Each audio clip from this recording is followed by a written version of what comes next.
સુરેન્દ્રનગરમાં ખાણીપીણીની દુકાનમાં અચાનક આગ લાગી હતી। સમાચાર સામે આવી રહ્યા છે। આ સાથે ડેરી સર્કલ નજીકની દુકાનોમાં આગ લાગતા અફરાતફરી મચી। દુકાનમાં આગ લાગતા આજુબાજુની દુકાનોમાં આગ પ્રસરી હતી, જેમાં સિનેમા ગૃહ પણ નજીક હોવાથી ત્યાં પણ આગ પ્રસરી।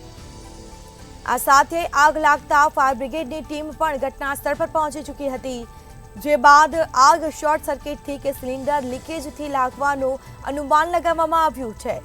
5 થી વધુ ફાયર ફાઇટર આગ પર કાબુ મેળવ્યો હતો। આગ લાગતા ફાયર વિભાગને જાણ કરવામાં આવી।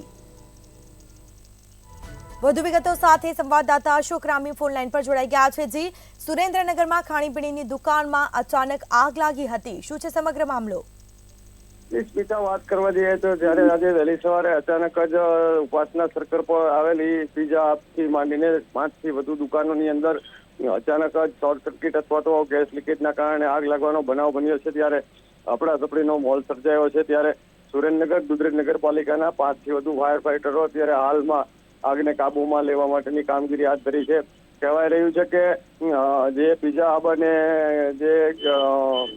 જે સિનેમા ગૃહ છે ત્યાં બંને જગ્યાએ મોટા પ્રમાણમાં આગ લાગી ભારે નુકસાનીનો અત્યારે દેખાઈ રહ્યું છે। જી, આગ કાબુમાં આવી ગઈ છે અને કોઈ મોટી દુર્ઘટના કે કોઈ જાનહાનિ થઈ છે કે કેમ? ચોક્કસ વાત કરવા જઈએ સ્મિતા, કોઈ જાનહાનિ થઈ અત્યારે અહેવાલ સામે નથી, પણ મોટા પ્રમાણમાં નુકસાન થયું એવું અત્યારે લાગી રહ્યું છે। 5 થી વધુ દુકાનો બળીને ખાખ થઈ ગઈ છે અને સિનેમા ગૃહની અંદર પણ નુકસાન થયું હોવાનું અત્યારે લાગી રહ્યું છે। જી બિલકુલ, તમામ જાણકારી આપવા બદલ આપનો આભાર। તો આ સાથે સુરેન્દ્રનગરમાં ખાણીપીણી દુકાનમાં અચાનક આગ લાગી હતી। વહેલી સવારે આ ઘટના બની, જે બાદ ફાયર વિભાગને પણ જાણ કરવામાં આવી।